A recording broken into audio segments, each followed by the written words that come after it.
Good morning, Renny Doyle podcast. Good morning, Chris. Good morning, guys. We got a special guest, Jeremy Loki out of Hawaii. What's up? And yeah, a surprise visit to the mainland, they call it, right? Yeah, him and his family are up here. We went and had dinner last night, and I said, "Hey, you got to get over here. You got to get over here," because he's a forward-thinking guy with the topic we're going to have you talking about. You get what you gave. which a lot of people don't. Some people, it might be a new concept. I don't think a lot. I think a lot of people know, but I don't think they know the depth. So, Jeremy's, how old are you now? I'm 40. 40. Yeah. Wow. When did you turn 40? December, but you can see by my gray hair. So. Yeah, I don't think you want to take that off. Yeah. But yeah, 40. I just turned 40 in December, and it's a cool age. I feel like it though. It's like cool age. Yeah. You put a couple decades in now. Yeah. You put a couple decades in now. Still feel young. Yeah. So that's good. Well, it's funny. I was talking to I was up on some training a couple weeks ago, and I was talking to a guy that is damn near 70. He's got a couple stars on his uniform, And we were talking, and I said, how old do you feel? And he's like, oh man, not 40. He says, I just feel young. And so I think age is a real thing. Your body starts adjusting. You look different and everything else. That's part of it, man. Yeah. It's just part of it. It is. But I see guys my age, and internally they're beat up. Like they don't. And I could get it. There's been periods of my life where I feel that way, but you got to get out of that. Right. You got to get out of that. So right. Big day. It was cool being with your family. Yeah, I appreciate that. And it's always, we decided I told my wife, we were going to go to spend some family time in Disneyland. And I was like, you know what? Let's just fly in a couple days early. That's so cool. I haven't seen up here without snow. So it was something different. Yep. The drive was nice, and my daughter's happy. Right. So. Well, and you got to go down the back way 38. We'll do. I will do. We'll do for sure. And then the sad thing is I take off today for Europe. So I literally have to leave. We get done with that. We get to hang out for a little while, and then I get to go pack and take off, literally leave. I got a meeting at 10 o'clock, and then bam, I'm on the road. So that's right. So, well, and tell everybody where you're headed, Renny. Although we mentioned it before. Yeah, going to England. So I'm going over to Waxstock, my second trip to Waxstock. Third or fourth trip to the UK. It's really cool. Bob Phillips and I are going, which is going to be really, really cool to be with Bob and just kind of go back to our roots, of us going somewhere. And, it just, the early days of Double Black, and just kind of excited. It's kind of a reset. And this is my Everest. I summit Everest. I think I figured it out. It's on Sunday at the show. You know what I'm talking about, Chris? No, I don't. Schedule. My schedule. My schedule. This month was a lot me. Thanks, personal things I did. But I get to the peak of Everest on Sunday, and I start coming back down the backside. Slowly start descending. So that's right. Back into a nice schedule, and by my anniversary in July, Diane and I will be, a nice pace. So. Got to hang out with this guy's family for the first time. It was really cool.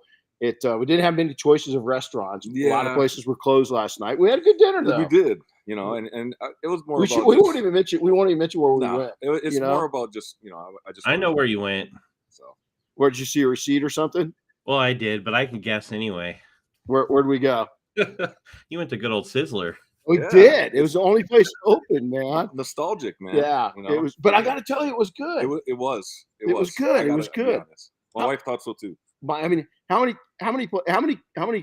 cities in America have got a Sizzler left? That's a good question. The one close to me closed down, so it's gone. I haven't been there forever. Yeah, I mean, they did a good job. The service was excellent. I thought so too. Reaching out. It was what it was. But everything we had in mind, we kept on, because it was just we're in a resort community, right? And so it's like being on the islands. When people when a big weekends happen, they don't respond by taking a break. They respond by closing. Right. So everything was closed. So it was awesome. So yesterday was a huge day. Our youngest daughter, Darren, graduated high school. Emotional but happy because she was so ecstatic, and she's such a cool kid that there's a couple moments to where dad got a little sad, mom got sad, but most of the time it was just a lot of happiness. Joy, yeah. It was just, she really wanted my mom to be there. So it was kind of, my mom bought her. It's really cool. My mom bought all the girls a pearl necklace, bracelet, ring, earring set. And Darren had never opened hers up. And so it was all matching. They're all the girls got the same thing, but it was all to be worn, at special occasions like their graduation and stuff. And so Darren got to wear it, all the stuff for my mom. And then my mom asked me towards the end to she goes, I can't write right now, but will you give her a card? And she goes, if the card, so she's laying down everything she wants me to say in the card. And then she goes, oh, and by the way, if it can be a graduation card that's got butterflies on it, it's a plus. And I'm like, geez almighty. I mean, how hard is that going to be to find, And you know what? Last week we went in the store and there's a graduation card with butterflies on it. Yeah. Weird how that happened. And it was like, whoa. So, hey, good to have you here. Yeah, and this is something that's going to be really cool is that, again, you get what you gave. And I think that's really, a lot of people, I hear this, oh, man, I want to be where you're at, or I want to do what you've done. And they see the instant thing that's going on in my life right now, which is even hectic right now. I've got, the last couple of years with COVID, I had a pretty we worked our butts off though. Even with COVID, I want to say that we ticked upward when COVID first went down. Chris and I are going. We were hosting live events between the group and the industry 7 days a week, and so everybody says, "Oh man, I want what that dude's got," or "I want what," but you don't understand what that dude or dudette, the decade or two, 40 years old, you're to that point, and along that way, I'm going to tell you right now is maybe not everybody, but the situation that I had when I was a youth wasn't ideal. I wasn't the smartest dude in the room. Yeah. And I had to learn this the hard way. Matter of fact, I'm going to share something. I'm going to jump ahead a little bit. Was George Washington, one of the founding fathers, our first president of the United States, is that George Washington wasn't born into a ton of money. His family owned, property. But George Washington, unlike our other founders, didn't have or even not our founders, even on the other side, the British, the people he was fighting, they had tactical education. They had brilliant educations from the world's best universities. The founding fathers were the same way. They had these real high-end expensive educations. George Washington didn't do that. What he did is he went down another path. As a young man, he studied how to be a gentleman. And then at 19 years old, George Washington got a job, and he was going out and he was taking and surveying the whole eastern United States. He was traveling through the hills, the valleys, everywhere else as a real young man. So he was a reader. He studied. And then he became a soldier. He fought in wars, but he earned his education the hard way. I can kind of relate to that. Yet, if you go back through history, he wasn't a serious tactician. He wasn't who he was going against the British were far better generals. Right. But there was a big difference. Is those men hadn't studied how to be a gentleman. Those men didn't go back in the trenches. Is that I've read a lot about different leadership skills and everything else. George Washington and George Patton, two Georges. Those generals were among the great generals of our American history that would come down into the trenches. They would come down among the men, among the fighters, they led from there. They were humble. Yet they would get very aggressive when they had to. George Washington's handler had to go into battle with him. And he would take and have to throw himself in front of George Washington because George Washington would come out of battles with his coat having bullet holes in it. He was that aggressive out front. But yet he took his whole youth and he studied how to be a gentleman, how gentlemen conducted themselves. And, it sounds funny to put it in terms right now, but if you look at modern day terms, is that you look at the people that we deal with, a lot of entrepreneurs, how much of it is interpersonal skills between people? Yeah, it's that culture building too. Yeah, absolutely. So, if you know that your boss or your leader is going to be, I guess, kind of right next to you when times get hard, you're more willing to sacrifice for the greater good of the whole group. Absolutely. So when you know that your leader is willing to do it, you're willing to do it, So I can see how that paid off big time for them. Oh yeah, well, he goes out, and it was pretty cool. Is that I love to read, and what ended up taking, and I'll spend a little time on this still, is he went through. He knew the local area. He was a surveyor, so the British come into his, and we're going to put all this back into business perspective. The British come into his territory, into his ground that he's gone out as a young man and surveyed, and he knows it.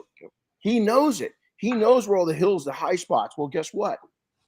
Anytime that I go into a business situation, where am I taking the high ground? I'm going to go to the highest spot and rain hell onto my competition. And what I mean by that is I'm not going to spit out any vulgar communications. What I'm going to do is I'm going to be able to see their movements, and I'm just going to keep on building deeper and deeper relationships. That's what George Washington learned to do. Is he learned how to build freaking relationships.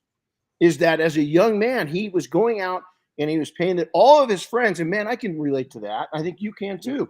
Chris, you jump in anytime.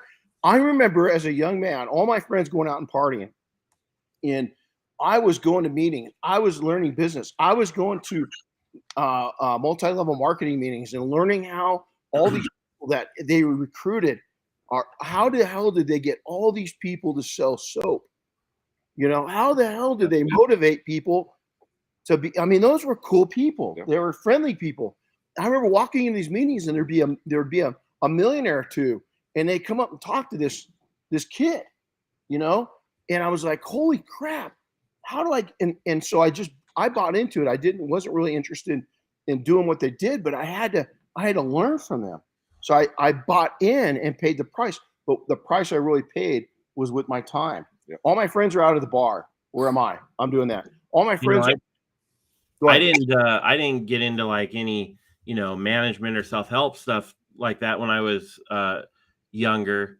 But when I was 15, I got my first job working for a small family-owned business, and I've kind of done that through the rest of my life after that, in one way or another. And, that quickly just turned into me being their trusted, employee. I was the only employee, the guy they leaned on all the time, because they could depend on me while my friends were off, goofing around. But, absolutely. It's my love for automobiles. Chris, I don't even think you've ever heard the story, but when I was detailing, but detailing was just kind of a summer gig, right? I couldn't do anything as a kid. Mm-hmm. I worked at a go-kart track. Nice. So I started out just working the track and taking tickets, putting people in their go-kart, going out, like, if they ran off the track, putting them back on the track, running around. It was awesome. And then I remember one of my junior high teachers that was a respected high school teacher too. He worked there during the off season. Nice. Right. Yeah. And so I told him, I said, hey, it was dead one day. And I said, well, let me go out. Let's can we do like a package deal for companies? So here I am, I'm 14, 15 years old. I'm running around selling these group, packets of tickets for go-kart racing. Right. And I'd come back and I'd have all this money. And he's like, how the hell are you doing it? And it was because I didn't want him to cut my hours. So I would go out and sell to get the track. To get people. Coming in. And it was much the same, Chris. It was a small mom and pop business. And I figured out a way to make myself valuable. Right. To the whole thing. Yeah. And it worked. And I'll tell you, to this day, the good thing about working at that go-kart track, I hated it because, you smell like gasoline, you're dirty, and there's really pretty girls coming in, and so you're a kid, you don't want to smell like that. No, right? No. But we closed that when that track would close down, is we take those go-karts out on that track, we take the little governor switch off, open them up a little bit, and oh man, it's all part of what built me. Yeah. But even going back, Jeremy, Chris, to that time frame, that decade of my life, which was, okay, I'm 15 years old. Okay. I'm a decade and a half into my entire life. I'm setting out patterns and passions all the way back then that is still paying dividends today. And I learned how to sell. I learned customer service. I learned how to be polite. I learned how to take and be control. There was older people than me, people that were 21, 22 years old, coming in just wrecking the hell out of these go-karts. But yet I'd have to be bold enough to go and tell him to knock tell 'em. that shit off, Right. you know? And, you know, some of those guys, it was kind of spooky because I was going to get my ass whipped, you know? And I just stood up to him and brought it in a way and learned how to negotiate around, and got through it without getting punched, Right. you know, which is the good news. But you look at, again, going back to George Washington, is that this guy, okay, the founding fathers, this is what's cool. All the founding fathers risked everything for this whole idea of America, a United States. They risked absolutely everything. But yet they always talk about that in history. But what they don't talk about is all those cats went back home. They went back to their places. I mean, it's Benjamin Franklin was partying all over the world. He's getting drunk. He's wild with women. Not George Washington. He's in the field, dude. He's battling around. He's risking his life. He's seen his men get slaughtered in some of these battles, and yet he keeps persisting. And then at the end of the Revolutionary War, they go, "Hey, dude, you did such a good job. We want you to be king." And he had the restraint to go, "No, we just fought a king. Why do you want to have a king?" You know. And then the dude's wisdom that he built as a young person that just continued. Now he's in his 40s. Okay, Yeah. you know, he's in his 40s and he's in his 50s. You know, at this point, but all of a sudden, he gets put into office for one term. And then they say, "Oh, no, we want you to go another one." He goes another term, right? And at the end of 4 years, and this is ironic, at the end of 4 years, he goes, "It's enough. No man should ever serve longer than this. I'm done. Goodbye. There is no other choice." Where did our two-term come from? The first dude that did it. He had the foresight and the fortitude to take and know with wisdom what he'd fought against and what things are going to develop, you know, from that point on. And so, not to go back on a history lesson, but sometimes looking back at history will take and serve us well in where we're going now. So I took in this is another thing. So go-karts, go back to go-karts, right? Go-karts and detailing. Also, guess what? My go-karts, if they're coming to ride go-karts, guess what they're into most likely? Cars. And yep, I'd sell them on a detail, you know? And so it all went hand in hand. And so all of a sudden I started realizing at a really young age, hey, you know what? Hold on, man. There's things relative in this world when it comes to business and making money. Yeah. And so I can be at a go-kart track, but sell a detail, you know? Now at that time, if I took you through the route, one of these days I'm going to take my GoPro and I'm going to take the route that I had to ride from my mom's house to the go-kart track. Because I had to go over two bridges. One went over a river and one went over train tracks. And there was no sidewalk on them. So it was running the gauntlet of trying to get across it at night back home after you worked at the go-kart track without getting killed. Right. You know, and why my mom and grandma let me do that is beyond me, because it's a miracle I didn't get hit, you know, coming home at 10, 11, 12 at night, you know, on that damn bicycle. But all those things come back to where, you know, I again, going back to my own struggles as a kid, you know, I had dyslexia, you know, I couldn't read right. I had ADHD or ADD, I should say. I had these things that I had to overcome. So I decided at a young age, okay, I can sit here and get teased. I can get bullied. I can turn inward like some of my other classmates have done. I can really take and kind of hide within myself, or I can start developing myself into what it's going to need to survive. And that's what you get, what you gave in those early days of being in special ed. They actually called our class the special needs class. I mean, that was the name of it. And I remember coming out of the playground and nobody wanted to get near me. And I said, well, this sucks, you know. And what it was a stigma I had to take and break.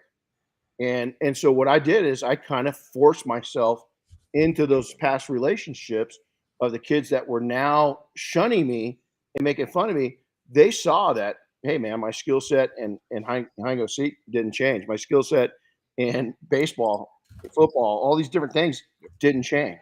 Nothing changed except I was in a class where I was finally learning, you know? And so I had to adapt in those early days. Well, looking back now and going forward, is those lessons I learned I mean, dude, that was 45 years ago. I mean, 45 years later, I bank off those skills. I had to kind of self-rely on myself. And so to say that, oh, you know, I haven't learned that. you know, it's kind of bullshit. I mean, because you know what? At 9, 10 years old, I was pulling it out of myself that I had to change things. We know what the most people know in our gut when shit's going on. We had a brilliant talk last night about that. Yeah. And who else is going to take and make those changes in you except for you? You got to figure it out yourself. And so now there's professionals you can go to, there's friends, there's all kinds of mentors and coaches that you can take and look to for those things, but you've got to start digging it out yourself. So now, as a tactician, let's talk about tacticians. What is a tactician? You look at us in business, you look at the way that we build relationships, you've got to be tactical with your actions. All that means is that you're constantly looking. If you take this into, let's go back to George Washington, when he's looking at the ground, he's looking at the fights, and listen, he got his ass handed to him. You know, there's battles to where his own people underneath him were thinking of a coup to get him out of there. You know, because he gone in these battles a couple times and just got his butt handed to him. You know, he got spanked hard, but all of a sudden he starts going back to his youth. He starts going down to his early days of going out and surveying the countryside. And he said, "Hold on, man, I have got to take and bring these guys in and do things that they're not expecting." And how does that happen with business? It's the exact same way. At that point in time in history, is that on Christmas Eve, there is bad weather. I mean, really bad weather. There's zero chance the British thought. Matter of fact, the head guard for the encampment for the British was drunk that night because he said, "Hey, you know what? There's no way on a night like this that anybody's going to attack. Boys, let's party." So they start partying. Guess what George Washington does? He takes and comes across the river that's partially frozen, and it's completely screwed up, and he attacks, and it starts to change the whole and shift the whole Revolutionary War of what's doing, because he did something that was totally unexpected by his enemy. And so he became a tactician better and better. Was he the most brilliant tactician? I'm not the most brilliant business person. Matter of fact, if I was, I wouldn't be here. I'd be sitting in some, you know, on a yacht or a jet or something like that, doing something different, right? But am I ashamed of what I've done? It's awesome what I've done. I wasn't the ideal tactician coming through it, you know, but what I have done is I've become a pretty good business tactician. And it takes study and it takes hard work, and it's going to take years, decades. But it comes back to this, is what you're doing now is setting yourself up for tomorrow. What you do for tomorrow is setting you up for next month. What you do next month is setting you up for next year. What you do next year is setting you up for the decade later. What you do this whole next decade is setting you up for the second decade. And if you don't start laying those bricks, that foundation, and you don't lay them straight, and you don't start, listen, if you go back and you look at my yellow brick road, the yellow bricks are crooked in the beginning. They don't even go the right direction. They're completely skewed. It's because I didn't know what the hell I was doing. And I thought I did. I mean, when I was really young, I thought I did. I sold that first business and thought I was an absolute freaking, I thought, oh, damn, I'm the most brilliant. I'm the best thing since sliced bread.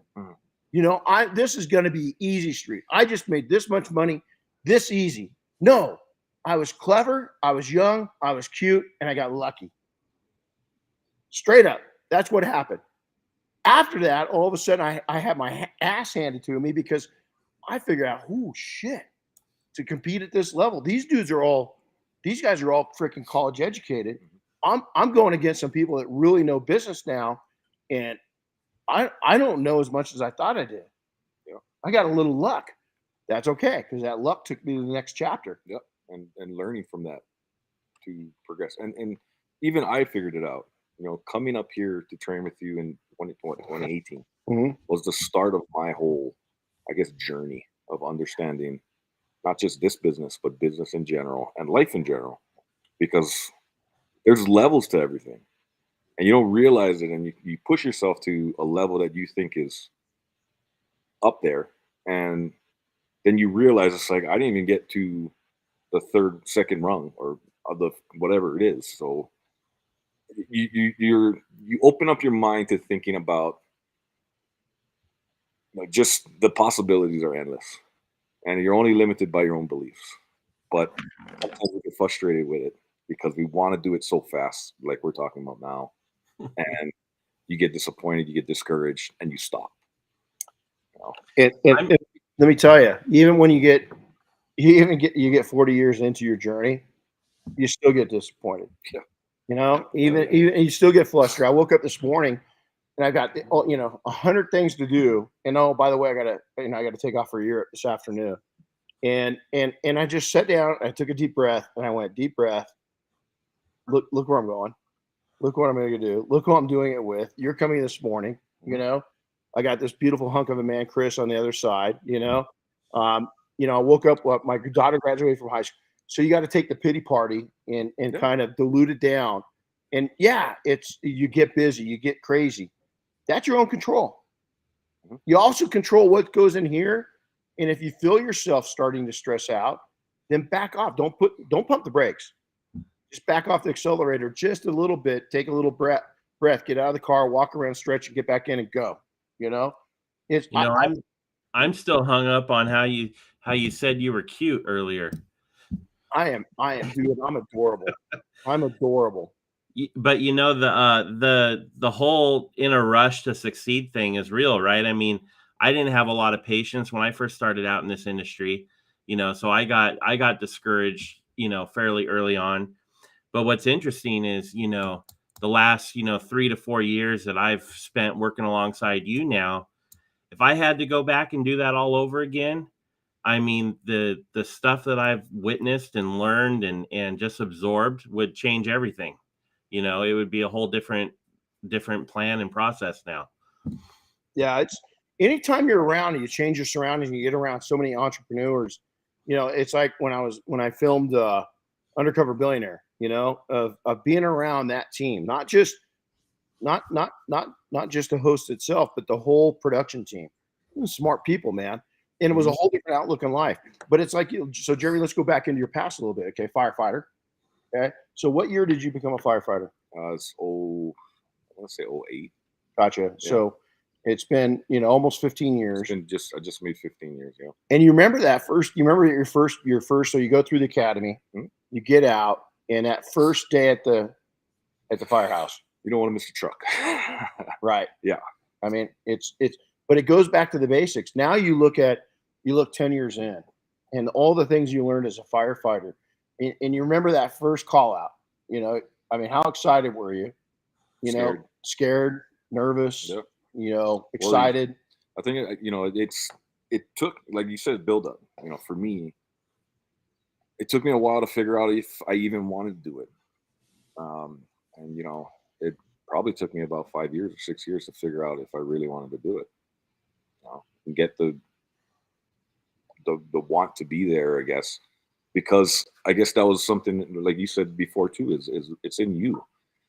You might not really know what's going on, but you're doing something because you think that that's what you're supposed to do. Mm-hmm. And it wasn't until I started actually putting effort in and making it important that I started really enjoying it. So that's something that you got to remember. And it took a long time for me anyway. It took me 5 years, 6 years, 7 years to figure that out. So you got to consistently be on it. Like we're talking about now, it's not going to happen overnight. Nope. To some people it might, but for the most part, everybody has their own journey and everybody has their own path. And you just got to stay on that path. If you want it, enough. If you want to get to the end point enough, you just got to keep hammering on it. So, yeah.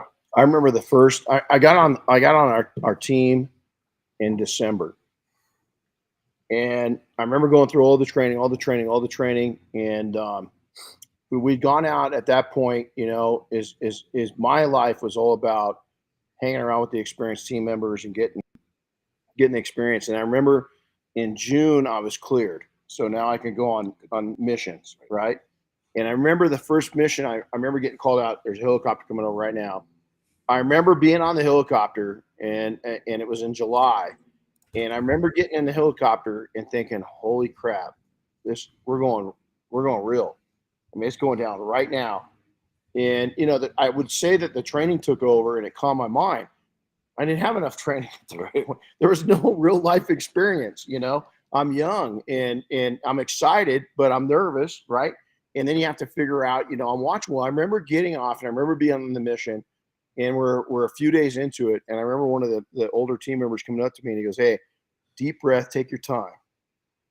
Deep breath, take your time." And I said, "Yeah, but isn't there a sense of urgency?" And he goes, "Absolutely, but you're a little frantic right now." And he said, "What you need to do is just take a breath." And he says, "You're going to have to learn these things being out here. You're going to have to learn it one step at a time. Because if you go too fast, somebody gets hurt, somebody gets killed, or somebody gets, you know, you get injured. And so you've got to take it slow the pace down just a little bit." And it's kind of the same thing in business. I see these people, and you know, bless their hearts, they're so eager to go, right? They're so eager to go. They're so eager to go hard. I just talked to a friend yesterday. Same thing. So eager to go. I love the eagerness, but you know what? That can also it can kill you and cause a lot of damage, and it can destroy relationships. You know, is because we get so focused on the task that you know you get blinders on. You know, and you can't see. Why do they put blinders on a horse? Is it so that horse is seen here and not what's going on around it, because it will freak out. You know, it will freak out.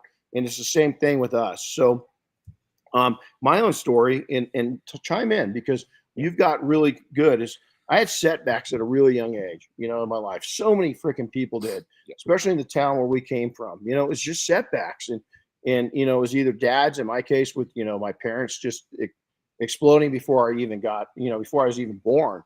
You know, that just went haywire, and it just kept getting worse and then it hit terminal velocity. And when I was 5, it totally grenaded. And that just started a whole pendulum effect that, you know, it was wild. It was a wild ride, but it also made me. Special education, when I was put into that, again, it was a hard hit, you know, and I was like, oh man, but it made me. It made me develop my ability to adapt and adopt, because I had to adapt new ways of thinking, and I had to adopt the fact that I was facing what I was going to face. There was no getting out of it. There was no escaping it. There was no telling people that I wasn't in that special needs class. I had to go out and prove to other people and myself, mainly myself. At first, I was all about proving to others. When I came out of that situation, I realized real quickly, I owe others zero, nothing. I owe myself the recognition that I can accomplish this. And my teacher, you know, taught me that, and it turned out that's pretty smart. You know, it's pretty smart. Yeah. You got to take in through the struggles, figure out strengths. And again, it's real easy for the people to look at my career and say, "Oh man, you know, I'm going to be where you're at." No, be ahead of where I'm at. Don't take aim at me. Take aim at the things that I've done, and try to do it a little quicker, realizing that it's not going to happen overnight. Yeah. You know, it's going to take time. Well, that's why you go and find mentors and people to learn from where you want to be. And it's not just necessarily in your industry, but in general. And then you learn from them, because when they're teaching, you know, like you taught me a lot just on not just detailing skills, but understanding the whole, I guess, setting it up business wise. So that way I'm not spending 50 hours on a car and charging $500 for it because of my pride. It doesn't matter. Like you need to, I don't know how you can say it. You said it perfectly. It's just learning as you go and using other people's experiences to speed up the process. But you can't overstep that, because that's when you start going off the rails. So that's well said. Sorry. Yeah, no, you're totally there. I think one of the key points is totally moldable. Is at any age, is you got to be teachable and you got to be moldable, meaning that you've got to take and be able to. You've got to be able to correct. A few months ago, somebody in our group called me out. I put a post up that was pretty inappropriate. I was just striking out. I was mad, you know, at some crap that was going on. And this individual called me out, and I was like, oh crap, you know what? He's totally right. And so I went and took one post down and modified another one, so it sounded a little more. I was just harsh, you know. You could tell I was pissed, you know. But it was, I'm above that, man, you know. And I can't represent people that's in the group that way. And so, you know, you've got to be able to take and be humble enough to take that criticism and build yourself up. Here's the other side of that, though, is you're going to have people that are not at your level yet that are after you. Is they're targeting you. And I've learned this the hard way. They're going to take and act like they're your best friend. They're going to do things, but in the midst of it, what they're doing is they want to chop you down. Yep. And so you got to be real careful that was that statement about me, was it that harsh? In that case, it was. I was wrong. But there's been other times, well, you're this, you're that. Okay, what is a attack and what is guidance? And you got to be real careful of that, because there's going to be both, and you got to be able to decipher which one's which. Again, while others were learning a trade in college and going on, I went to school, but it was a percolated, it was a slow drip coffee machine for me. It was drip, drip, drip education. Where I was really hungry for was going in and hanging out with these business people and learning business from them. And it's ironic that, back coming through a time when I grew up, is that probably 80% of them didn't have a college education, yet they're multimillionaires. Right. But I had one gentleman tell me one time, and I was probably your age, 40. And he goes, listen, the good thing about a college education is that the baseline's there. The other thing is it sets a foundation that your kids will see that they need to get an education. So I went back to school, finished my degrees up, but I also have told, our daughter's getting ready to go to school. I said, hey man, don't buy into this going into debt thing. I won't do it. I didn't do it for any of my kids. I just said, hey, here's your two choices. You either get a scholarship or you go into the military and earn it that way. It's up to you, but don't go into debt. These kids coming out with, Chris, what's that? Wonder what the average debt is right now for college. I mean, it's a lot. I believe on average it's around 30,000 a year, if I remember right. Wow. And now of course they want to forgive it. Right. Yeah. Like where I want my refund too. Yeah, exactly. Yeah.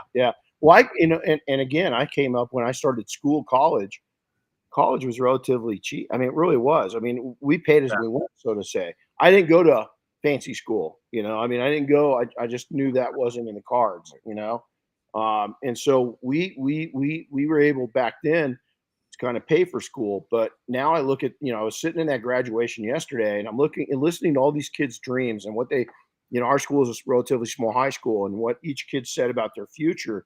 And you see that, and you're I mean, some of these kids going to Cornell and all these schools, you're like, wow, pretty amazing for a small school like ours to get that many people going to prestigious schools like that, something that's such a high-end college. But on the flip side, you're going, how the hell are these parents paying for this shit? I mean, who's going into debt for that?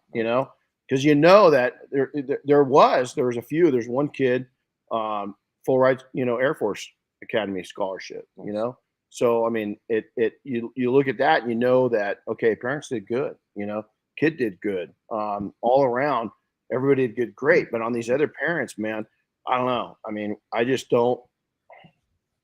can't see going into debt at $30,000 a year for an average of 5 years and coming out and you're going to make $40,000 a year to pay off that kind of debt with interest and everything else. Plus, that's the cheap part. What about the living?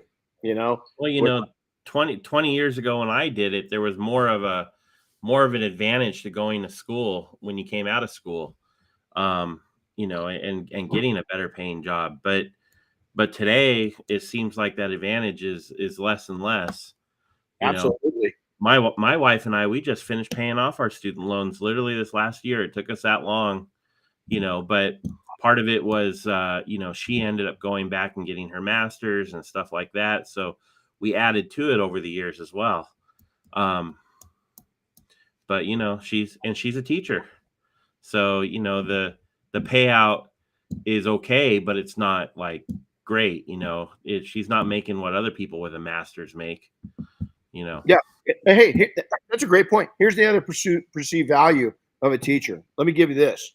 And I know we've talked about this. I've watched your wife and other friends that are teachers, especially the last 2.5 years.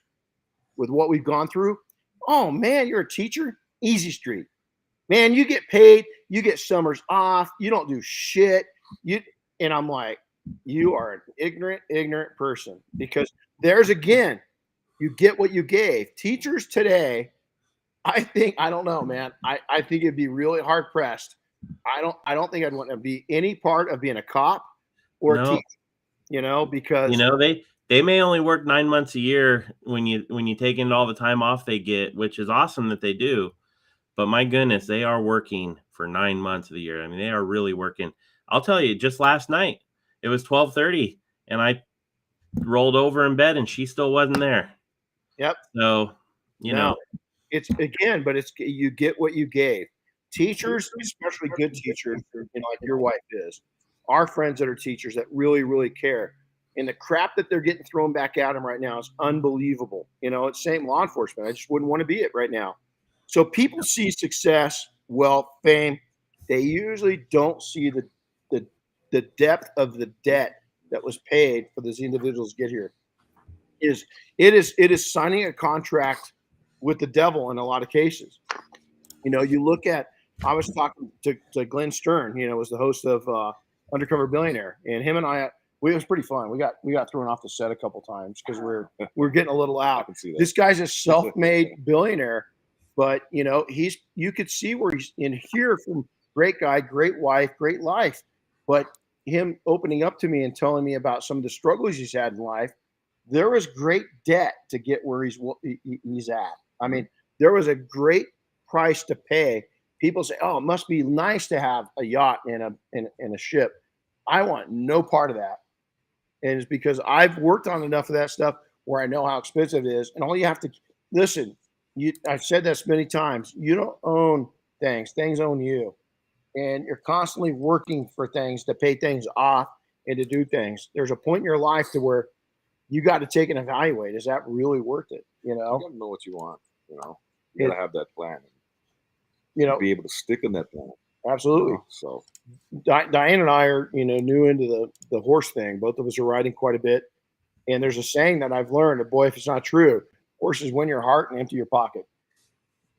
Simple as that. You think something is you think golf or something's an expensive hobby, get a horse. I mean, it's like, oh crap. But damn, I go out there. Today's his birthday. Happy birthday, Rip. I get to go see him today. He's 8 years old today.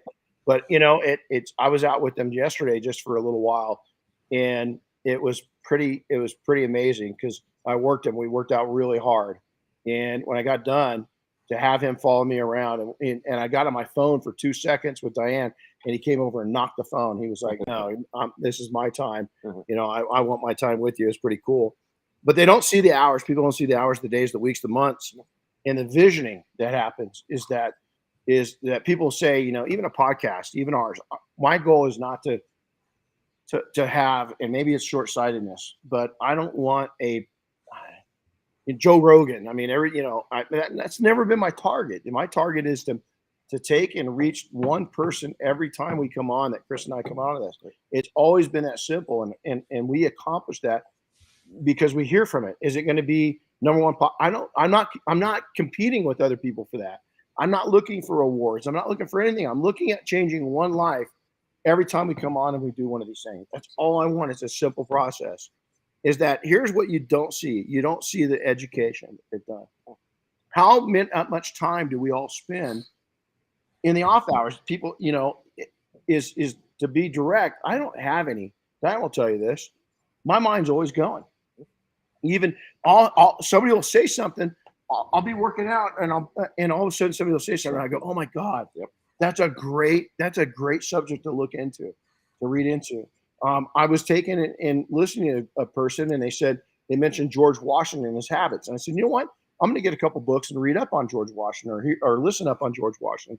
Where today came from, is they don't see the effort that you've put into yourself. They don't see the effort that you've had to take and refine yourself, and to all of us, each decade of your life, you change a little bit, right? Yep. You're coming in to where you're now going to really start. You've learned at 40, hopefully, is you've learned what you want to be, and you learn what you don't want to be. Yeah, for the most part. Yeah, I can say that. So when I was at your point, here's the bad news to that. I spent my entire 40s, or not my entire, but I spent 7 or 8 years of my 40s fixing the mistakes I made in my 30s. Is the shit that I screwed up. Yeah, that's what I'm trying to do now. I feel myself doing that. But it's all our story, I guess. We all have our own stories, and sometimes you get upset because you start comparing yourself to other people's stories, and then you start getting depressed and frustrated and all of that. And I think you just got to remember that your life is your life, and like you said earlier about worrying about what other people think, and I'm getting to the point now where my filter is really shrinking. If it doesn't affect me or my family, it just really doesn't matter. No, it doesn't. It really, really doesn't. And if I'm doing something that is going to affect them or our happiness as a family, then I'm really starting to evaluate those things. And it could be just because I'm 40 now, but like you said all today is a lot of this stuff just it hits me in the soft spot, I guess, because especially about building. I work 56 hours at the fire station per week, and then I'm spending another 80 to 100 hours detailing cars. Nobody sees that. No, nobody sees me at 2:00 in the morning trying to finish a car for a client. Nobody sees that. And why am I doing it? And now I have to reevaluate why I'm doing that stuff. And the start came from you telling me that, you gotta give yourself time. you do. That's why I'm up here. And you've got to take and give yourself, okay, where am I going with this? How much longer can I put this amount of effort into it? And is it getting the gains that I want out of it? And if it is, how can I take and get what goes? I got to cut something out. What's going to be cut out? And it's a realization. The countless conversations people don't see is that people that are really serious about business, it's not a part-time gig, man. It's a part of your soul, and you can see them from a mile away. The other thing is, though, that I see that these people that are completely addicted to their business, that they don't have any other life, and I think that's one of the most tragic and reckless things that you can do. I've been there. Okay. And it made me bitter. It made me angry. It just, there's no good that comes of now. Short burst of that. I'd say right now I'm on a short burst. This year we knew it was going to happen. We knew, what's happening in the mafia is the number of calls I get. I mean, I took several yesterday. I said, I'm not going to take calls today. It's Darren's graduation. But in between when she was kind of gone and before, once we went to graduation, phone went off, until we went and had dinner with you because she was out hanging out with her friends. But is that it's endless. It's constant. But I love to see people move forward, and to take those phone calls are priceless to me. Well, you want to help. That's why. But yeah, absolutely. But the opposite's true now is we're facing some dilemmas with emotions and around us, and I don't do well with that shit anymore. I got to cut it out. It just doesn't do good. So to kind of wrap this up, the sooner that you start to pay an entry fee is the better. I don't care what age you are, is that if you're new to entrepreneurship, is that you've got to start your people skills at the center of everything. Knowing clearly what you want, or at least having a direction, is that, I know as every day that goes by, I know more and more what I want and what I don't want. And I think it's important to know both of those things, what I want and what I don't want, what's tolerated in my life, what's not tolerated in my life.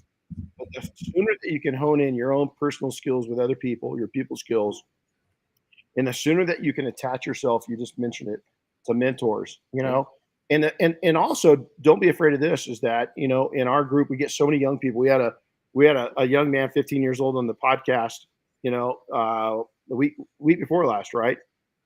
Yeah. A couple weeks ago, and it was just amazing. His kid Tris and I met him down at Mark Elliott's shop, and just an amazing kid.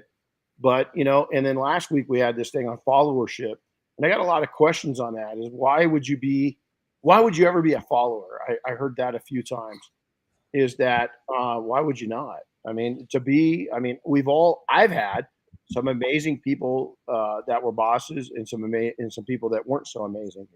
I think that your leadership style has got to be one of compassion and empathy, but education. And I constantly, last week, we had a group of brand new students, some brand new to detailing.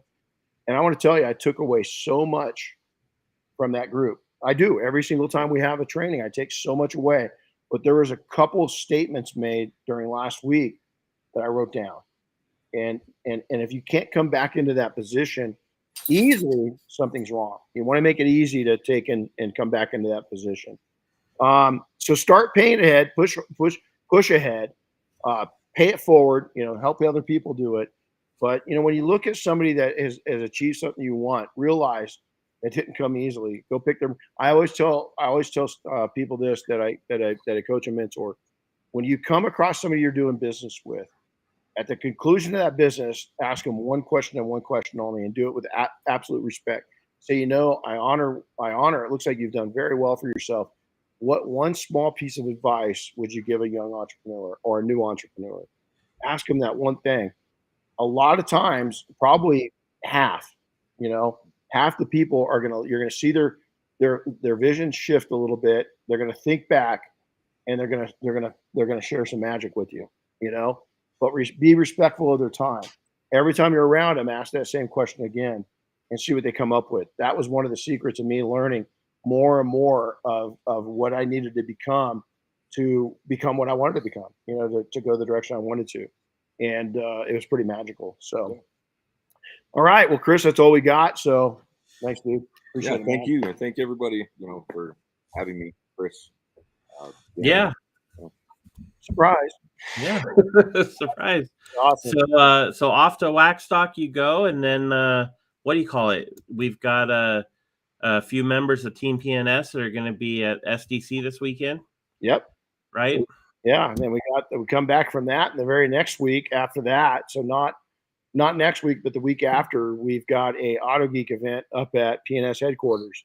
So we're going to have an open house for if you're a detailer, come on by. All that information's on our social media, and so you can do that. And we've got some cool in the double black line. We got some cool new products coming up. So stay tuned for that. And I think it's going to bring light and clarity to your life. One of them. Yeah.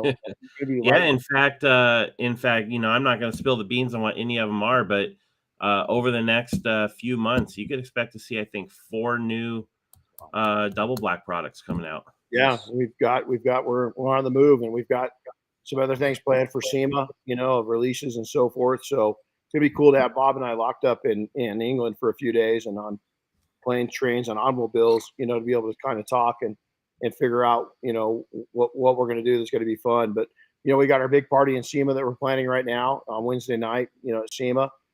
That's going to be fun. And so we're already looking forward to that, what SEMA's going to bring. And then we've got events here in Southern California, throughout the rest of the summer. We've got a couple of dinners with detailers coming up. And then we're already looking. We've got Christmas dinner with detailers down at Uber Detailing in Corona, California. That one's already scheduled because we did that last year with them, and it was an absolute. Santa even came out, and Santa's helper wasn't too bad either. No, she wasn't. Yeah, all kinds of fun stuff. But even and a big one for us is the Detail Mafia will be working on Air Force One again this year, so that's coming up too. Next month, can you believe that? I mean, it's the first. Can you? I mean. It's unreal. I mean, it's the first, June 1st. Yeah. June 1st. Where did this year go? So, yeah, right. Already. It's like, well, they keep doing, oh, wait, you're 40. And just, man, especially as that daughter starts aging. I'm not looking forward to that. Man, they just start rolling. I'm hoping they start slowing down a little bit now. Yeah. But, it's like, holy crap. Right. It just goes by so fast. It does. So. Well, hey, everybody, for those that are over in the UK, come see us at Waxstop. Stop by. Make sure to say hi. For those that are going to Southern Detailers Conference, come by and say hi to the Double Black team. We'll be there. And then, Chris, you're going to take a little bit of a deep breath while I'm gone and just kind of get a little R&R, or you should. Yeah, maybe a little bit. It'll be I'll be working on stuff, but it will be relaxing. It won't be like high pressure. Good. So Well, how's that? When I get back next Wednesday, a week from today, I can tell you what, I'm turning my phone off for like 4 days. So then I got almost like a 2-week vacation from you as it is then. Yeah, exactly. I'm gonna relax, and we've already got some camping planned, and we're gonna go out and have a little fun. So, all right, No, guys. I got lots of things in the work for Air Force One, but other than that, we're in good shape. Cool.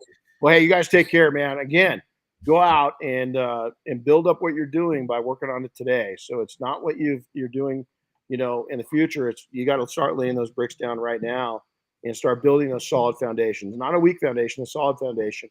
It will pay off in the days, weeks, months, and years, and decades ahead. So take care of yourselves. Happy detailing all. Make sure to make a comment. Send us an email too. We love hearing about these.